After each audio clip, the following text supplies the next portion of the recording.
KaraokeBooks. In Search of Lost Time. Swann's Way. Marcel Proust. Translated by C.K.Scott-Moncrieff.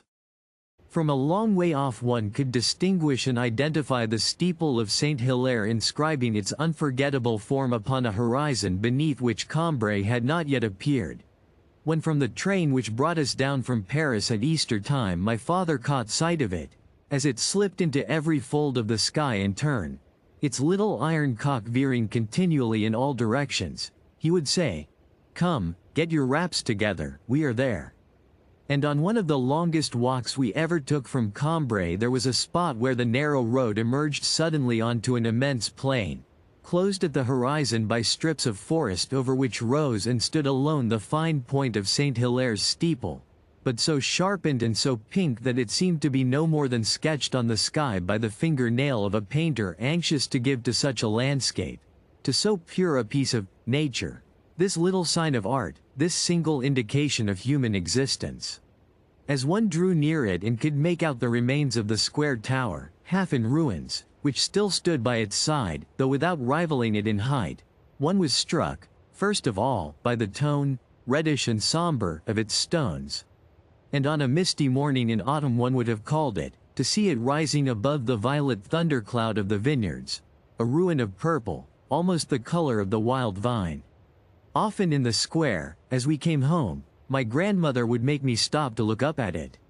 From the tower windows placed two and two, one pair above another, with that right and original proportion in their spacing to which not only human faces owe their beauty and dignity, it let fall at regular intervals flights of jackdaws which for a little while would wheel and caw, as though the ancient stones which allowed them to sport thus and never seemed to see them, becoming of a sudden uninhabitable and discharging some infinitely disturbing element, had struck them and driven them forth.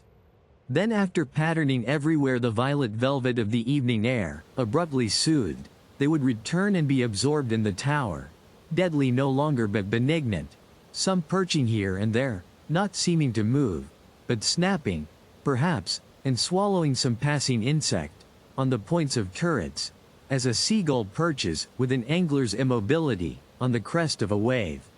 Without quite knowing why, my grandmother found in the steeple of St. Hilaire that absence of vulgarity, pretension, and meanness which made her love, and deem rich in beneficent influences, nature itself, when the hand of man had not, as did my great-aunt's gardener, trimmed it, and the works of genius.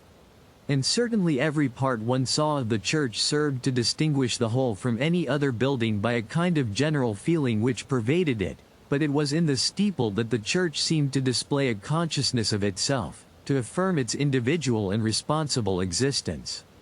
It was the steeple which spoke for the church. I think, too, that in a confused way my grandmother found in the steeple of Cambrai what she prized above anything else in the world, namely, a natural air and an air of distinction. Ignorant of architecture, she would say, "My dears, laugh at me if you like, it is not conventionally beautiful, but there is something in its quaint old face which pleases me. If it could play the piano, I am sure it would really play." And when she gazed on it, when her eyes followed the gentle tension, the fervent inclination of its stony slopes which drew together as they rose, like hands joined in prayer, she would absorb herself so utterly in the outpouring of the spire that her gaze seemed to leap upwards with it,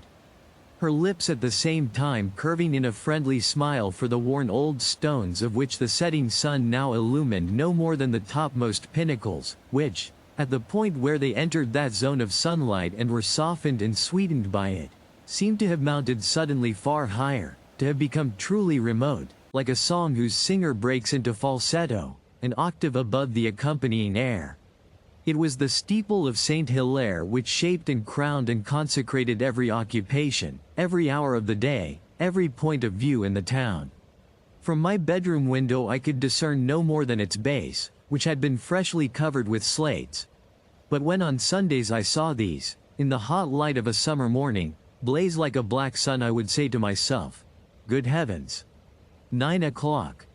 I must get ready for Mass at once if I am to have time to go in and kiss Aunt Leonie first." and I would know exactly what was the color of the sunlight upon the square. I could feel the heat and dust of the market, the shade behind the blinds of the shop into which Mama would perhaps go on her way to Mass, penetrating its odor of unbleached calico, to purchase a handkerchief or something, of which the draper himself would let her see what he had, bowing from the waist. Who, having made everything ready for shutting up, had just gone into the back shop to put on his Sunday coat and to wash his hands, which it was his habit, every few minutes and even on the saddest occasions, to rub one against the other with an air of enterprise, cunning, and success. And again, after Mass, when we looked in to tell Theodore to bring a larger loaf than usual because our cousins had taken advantage of the fine weather to come over from Thibége for luncheon, we had in front of us the steeple, which, baked in brown itself like a larger loaf still of holy bread, with flakes and sticky drops on it of sunlight, pricked its sharp point into the blue sky. And in the evening, as I came in from my walk and thought of the approaching moment when I must say good night to my mother and see her no more, the steeple was by contrast so kindly, there at the close of day, that I would imagine it as being laid, like a brown velvet cushion, against, as being thrust into the pallid sky which had yielded beneath its pressure, had sunk slightly so as to make room for it, and had correspondingly risen on either side, while the cries of the birds wheeling to and fro about it seemed to intensify its silence, to elongate its spire still further, and to invest it with some quality beyond the power of words. Even when our errands lay in places behind the church, from which it could not be seen, the view seemed always to have been composed with reference to the steeple, which would stand up, now here, now there, among the houses, and was perhaps even more affecting when it appeared thus without the church.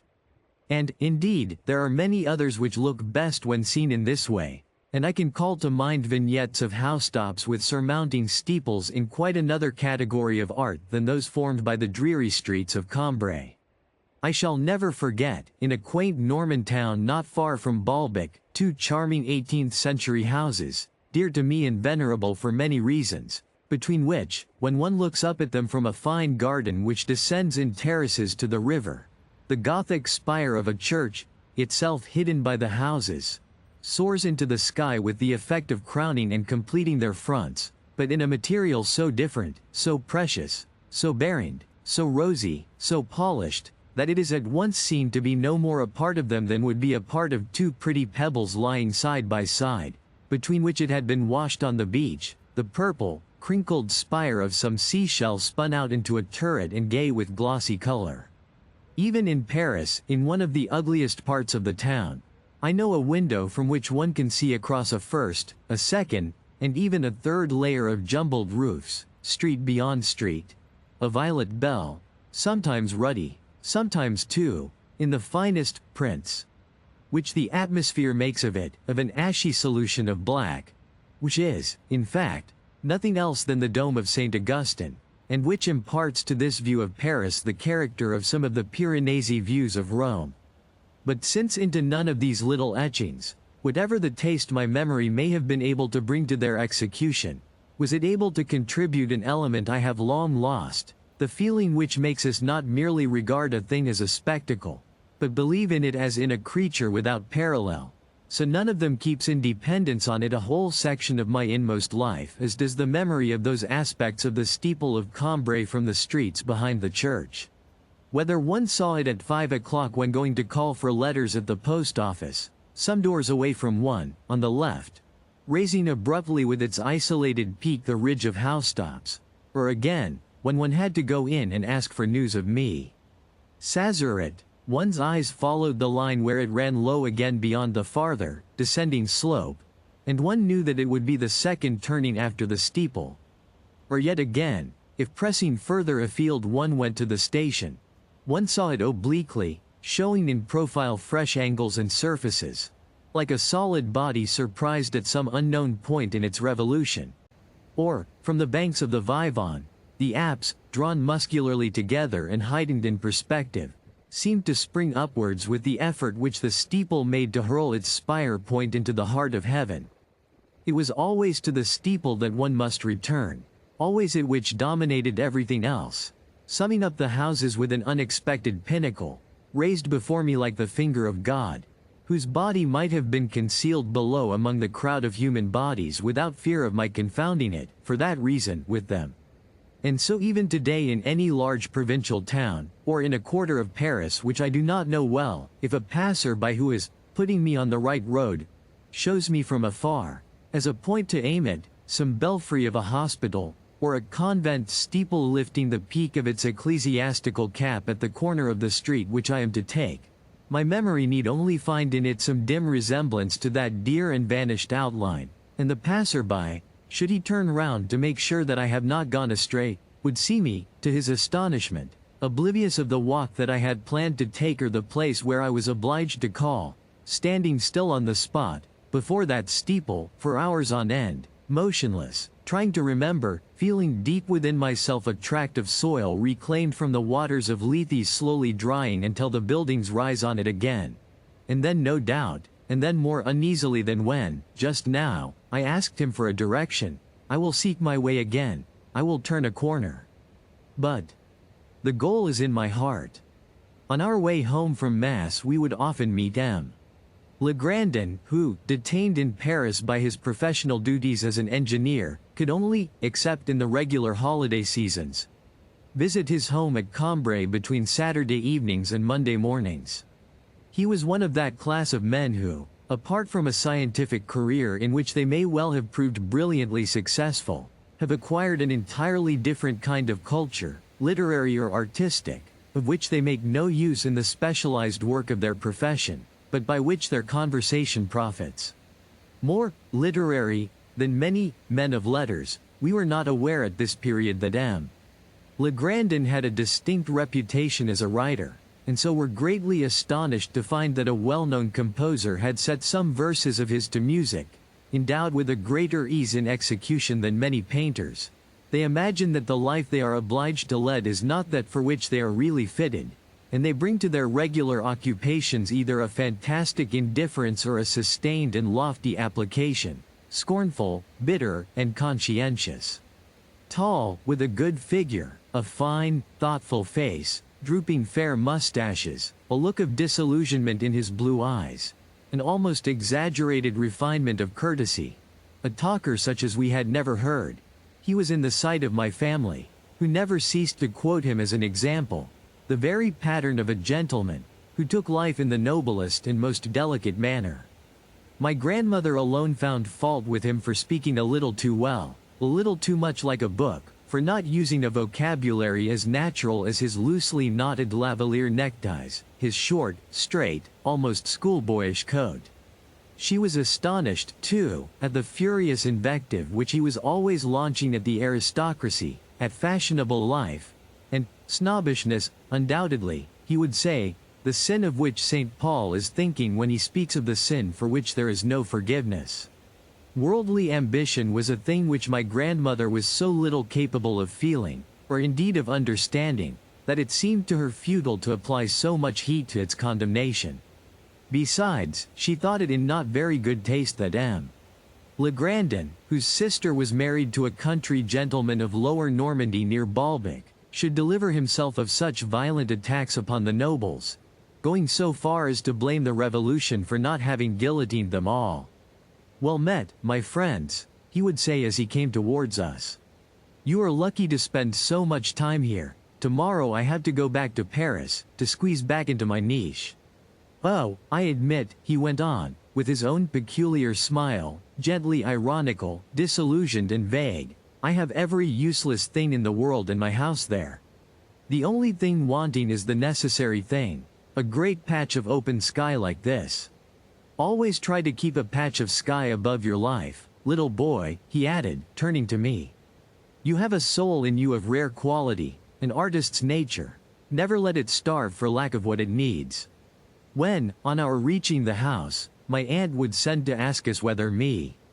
Goupil had indeed arrived late for Mass, not one of us could inform her. Instead, we increased her anxiety by telling her that there was a painter at work in the church copying the window of Gilbert the Bad. Françoise was at once dispatched to the grocer's, but returned empty-handed owing to the absence of Théodore, whose dual profession of choirman, with a part in the maintenance of the fabric, and of grocer's assistant gave him not only relations with all sections of society, but an encyclopedic knowledge of their affairs. "Ah," my aunt would sigh, "I wish it were time for Eulala to come. She is really the only person who will be able to tell me." Eulala was a limping, energetic, deaf spinster who had retired after the death of me. de Libretonnerie, with whom she had been in service from her childhood, and had then taken a room beside the church, from which she would incessantly emerge, either to attend some service, or, when there was no service, to say a prayer by herself or to give Théodore a hand. The rest of her time she spent in visiting sick persons like my Aunt Léonie, to whom she would relate everything that had occurred at Mass or Vespers. She was not above adding occasional pocket money to the little income which was found for her by the family of her old employers by going from time to time to look after the curé's linen, or that of some other person of note in the clerical world of Cambrai. Above a mantle of black cloth she wore a little white coif that seemed almost to attach her to some order, and an infirmity of the skin had stained part of her cheeks and her crooked nose the bright red color of balsam. Her visits were the one great distraction in the life of my Aunt Léonie, who now saw hardly anyone else, except the Reverend Curé. My aunt had by degrees erased every other visitor's name from her list, because they all committed the fatal error, in her eyes, of falling into one or other of the two categories of people she most detested. One group, the worse of the two, and the one of which she rid herself first, consisted of those who advised her not to take so much care of herself, and preached, even if only negatively and with no outward signs beyond an occasional disapproving silence or doubting smile, the subversive doctrine that a sharp walk in the sun and a good red beefsteak would do her more good, her, who had had 2 dreadful sips of Vichy water on her stomach for 14 hours, than all her medicine bottles and her bed. The other category was composed of people who appeared to believe that she was more seriously ill than she thought, in fact that she was as seriously ill as she said. And so none of those whom she had allowed upstairs to her room, after considerable hesitation and at Françoise's urgent request, and who in the course of their visit had shown how unworthy they were of the honor which had been done them by venturing a timid. Don't you think that if you were just to stir out a little on really fine days, or who, on the other hand, when she said to them, "I am very low, nearing the end, dear friends," had replied, "Ah, yes, when one has no strength left. Still, you may last a while yet," each party alike might be certain that her doors would never open to them again. And if Françoise was amused by the look of consternation on my aunt's face whenever she saw, from her bed, any of these people in the Rue du Saint-Esprit, who looked as if they were coming to see her, or heard her own door bell ring, she would laugh far more heartily, as at a clever trick, at my aunt's devices, which never failed, for having them sent away, and at their look of discomfiture when they had to turn back without having seen her, and would be filled with secret admiration for her mistress, whom she felt to be superior to all these other people, inasmuch as she could and did contrive not to see them. In short, my aunt stipulated, at one and the same time, that whoever came to see her must approve of her way of life, commiserate with her in her sufferings, and assure her of an ultimate recovery. In all this Eulala excelled. My aunt might say to her 20 times in a minute, "The end is come at last, my poor Eulala." 20 times Eulala would retort with, "Knowing your illness as you do, me. Octave, you will live to be 100, as me." Sazarine said to me only yesterday, for one of Eulala's most rooted beliefs, and one that the formidable list of corrections which her experience must have compiled was powerless to eradicate, was that me. Sazarat's name was really me. Sazarine. "I do not ask to live to 100, my aunt would say, for she preferred to have no definite limit fixed to the number of her days.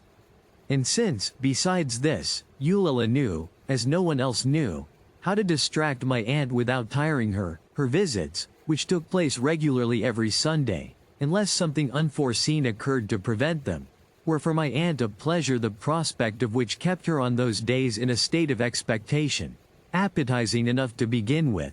but at once changing to the agony of a hunger too long unsatisfied if Eulala were a minute late in coming. For, if unduly prolonged, the rapture of waiting for Eulila became a torture, and my aunt would never cease from looking at the time, and yawning, and complaining of each of her symptoms in turn. Eulila's ring, if it sounded from the front door at the very end of the day, when she was no longer expecting it, would almost make her ill. For the fact was that on Sundays she thought of nothing else than this visit, and the moment that our luncheon was ended Françoise would become impatient for us to leave the dining room so that she might go upstairs to occupy my aunt. But, and this more than ever from the day on which fine weather definitely set in at Cambrai, the proud hour of noon, descending from the steeple of Saint Hilaire which it blazoned for a moment with the 12 points of its sonorous crown, would long have echoed about our table, beside the holy bread, which too had come in, after church, in its familiar way. And we would still be found seated in front of our Arabian Nights plates, weighed down by the heat of the day, and even more by our heavy meal. For upon the permanent foundation of eggs, cutlets, potatoes, preserves, and biscuits, whose appearance on the table she no longer announced to us, Françoise would add, as the labor of fields and orchards, the harvest of the tides, the luck of the markets, the kindness of neighbors, and her own genius might provide, and so effectively that our bill of fare, like the quatrefoils that were carved on the porches of cathedrals in the 13th century, reflected to some extent the march of the seasons and the incidents of human life, a brill, because the fishwoman had guaranteed its freshness, a turkey, because she had seen a beauty in the market at Roussainville-le-Pin, cardoons with marrow, because she had never done them for us in that way before, a roast leg of mutton, because the fresh air made one hungry and there would be plenty of time for it to settle down in the 7 hours before dinner, spinach, by way of a change, apricots, because they were still hard to get, gooseberries, because in another fortnight there would be none left, raspberries, Swann had brought specially, cherries, the first to come from the cherry tree, which had yielded none for the last 2 years, a cream cheese, of which in those days I was extremely fond, an almond cake, because she had ordered one the evening before, a fancy loaf, because it was our turn to offer the holy bread. And when all these had been eaten, a work composed expressly for ourselves, but dedicated more particularly to my father, who had a fondness for such things, a cream of chocolate, inspired in the mind, created by the hand of Françoise, would be laid before us, light and fleeting as an occasional piece of music, into which she had poured the whole of her talent.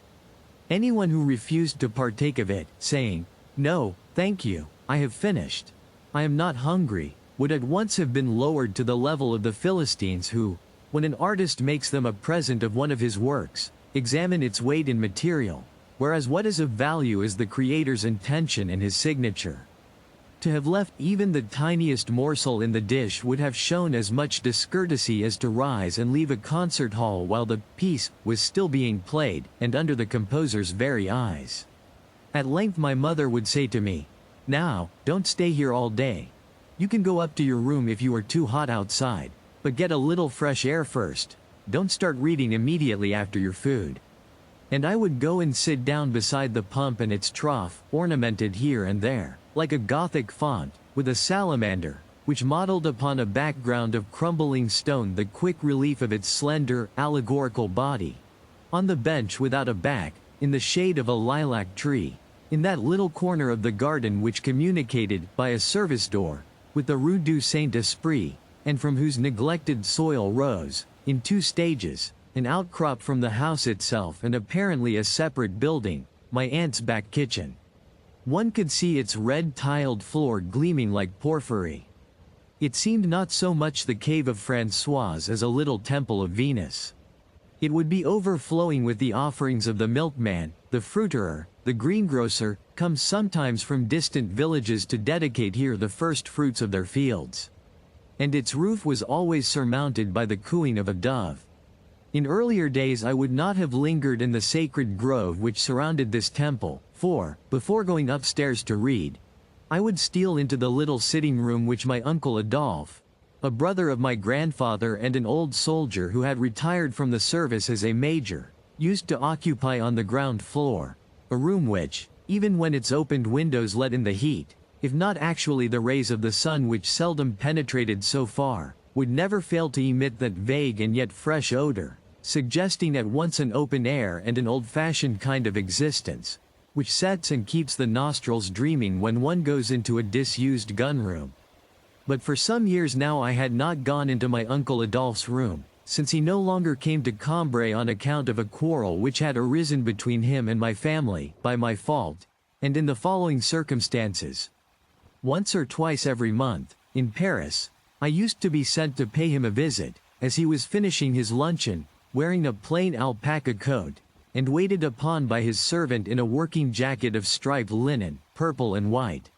He would complain that I had not been to see him for a long time, that he was being neglected. He would offer me a marchpane or a tangerine, and we would cross a room in which no one ever sat, whose fire was never lighted, whose walls were picked out with gilded moldings, its ceiling painted blue in imitation of the sky, and its furniture upholstered in satin, as at my grandparents', only yellow.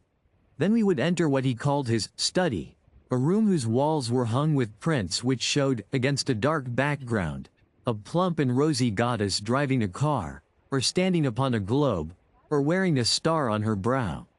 Pictures which were popular under the Second Empire because there was thought to be something about them that suggested Pompeii, which were then generally despised, and which now people are beginning to collect again for one single and consistent reason, despite any others which they may advance, namely, that they suggest the Second Empire. And there I would stay with my uncle until his man came, with a message from the coachman to ask him at what time he would like the carriage.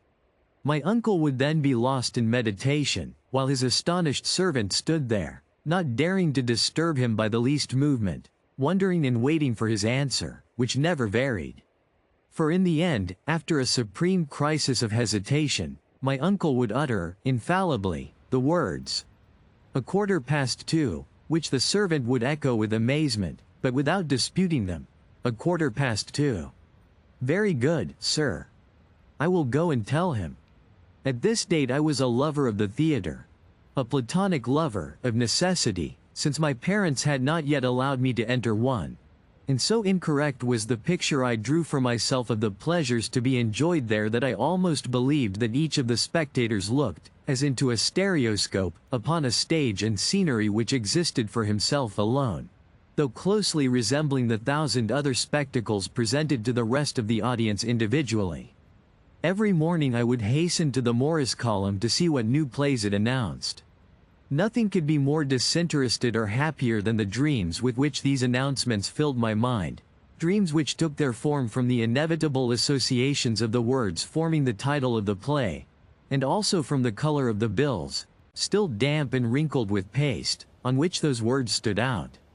Nothing, unless it were such strange titles as the Testament de César Girardot, or Oedipe Roy, inscribed not on the green bills of the Opéra Comique, but on the wine-colored bills of the Comédie Française. Nothing seemed to me to differ more profoundly from the sparkling white plume of the Diamants de la Couronne than the sleek, mysterious satin of the Domino Noir, and since my parents had told me that, for my first visit to the theater, I should have to choose between these two pieces, I would study exhaustively and in turn the title of one and the title of the other, for those were all that I knew of either, attempting to snatch from each a foretaste of the pleasure which it offered me, and to compare this pleasure with that latent in the other title, until in the end I had shown myself such vivid, such compelling pictures of, on the one hand, a play of dazzling arrogance, and on the other a gentle, velvety play, that I was as little capable of deciding which play I should prefer to see as if, at the dinner table, all my conversations with my playfellows bore upon actors, whose art, although as yet I had no experience of it,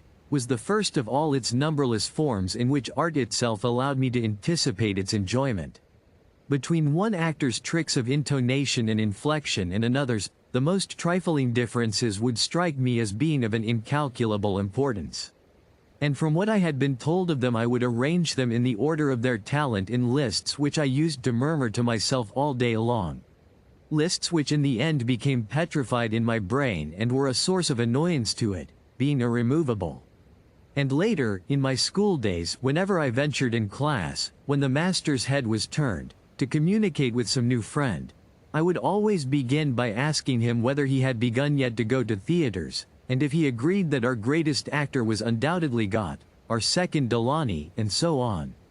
And if, in his judgment, Fevrick came below Theron, or Delaunay below Coquelin, the sudden volatility which the name of Coquelin, forsaking its stony rigidity, would engender in my mind, in which it moved upwards to the second place, the rich vitality with which the name of Delaunay would suddenly be furnished, to enable it to slip down to fourth, would stimulate and fertilize my brain with a sense of budding and blossoming life. But if the thought of actors weighed so upon me, if the sight of Maubant, coming out one afternoon from the Théâtre Français, had plunged me in the throes and sufferings of hopeless love, how much more did the name of a star, blazing outside the doors of a theatre, how much more, seen through the window of a brougham which passed me in the street, the hair over her forehead abloom with roses, did the face of a woman who, I would think, was perhaps an actress, leave with me a lasting disturbance, a futile and painful effort to form a picture of her private life. I classified, in order of talent, the most distinguished, Sarah Bernhardt, Burma, Bartet, Madeleine Brohan, Jean Samary. But I was interested in them all. Now my uncle knew many of them personally, and also ladies of another class, not clearly distinguished from actresses in my mind. He used to entertain them at his house. And if we went to see him on certain days only, that was because on the other days ladies might come whom his family could not very well have met.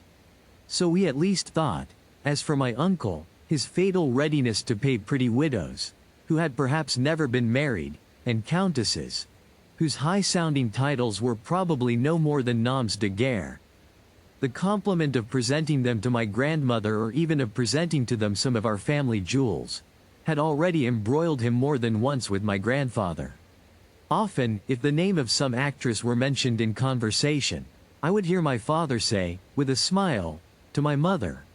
"One of your uncle's friends," and I would think of the weary novitiate through which, perhaps for years on end, a grown man, even a man of real importance, might have to pass, waiting on the doorstep of some such lady, while she refused to answer his letters and made her hall porter drive him away.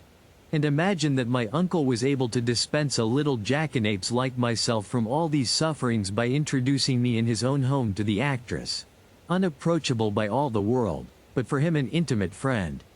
And so, on the pretext that some lesson, the hour of which had been altered, now came at such an awkward time that it had already more than once prevented me, and would continue to prevent me, from seeing my uncle, one day, not one of the days which he set apart for our visits, I took advantage of the fact that my parents had had luncheon earlier than usual. I slipped out and, instead of going to read the playbills on their column, for which purpose I was allowed to go out unaccompanied, I ran all the way to his house.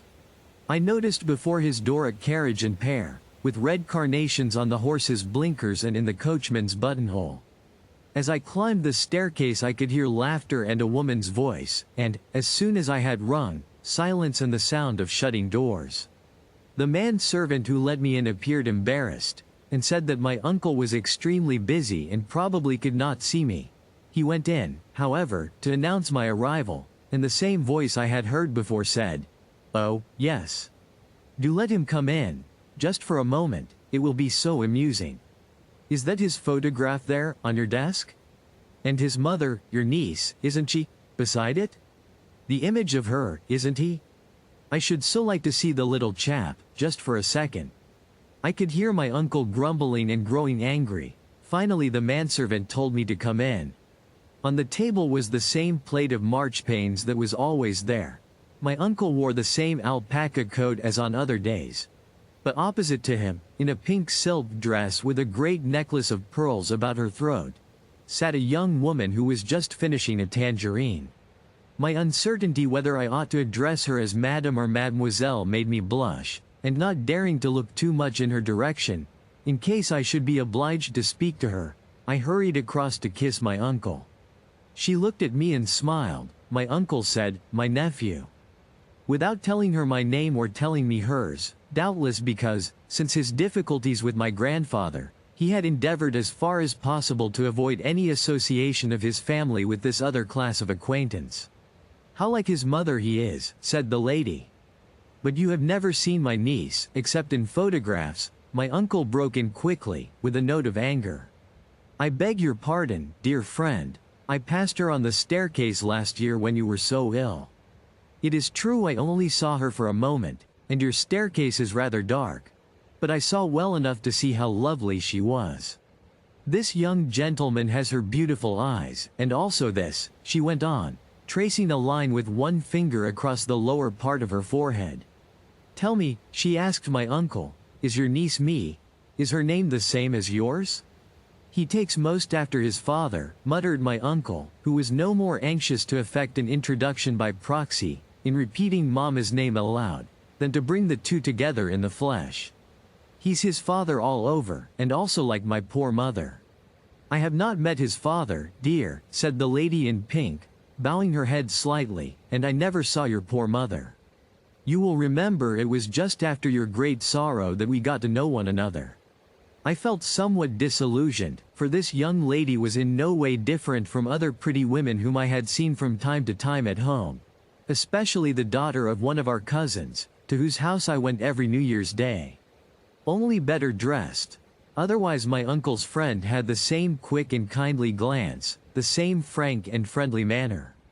I could find no trace in her of the theatrical appearance which I admired in photographs of actresses, nothing of the diabolical expression which would have been in keeping with the life she must lead.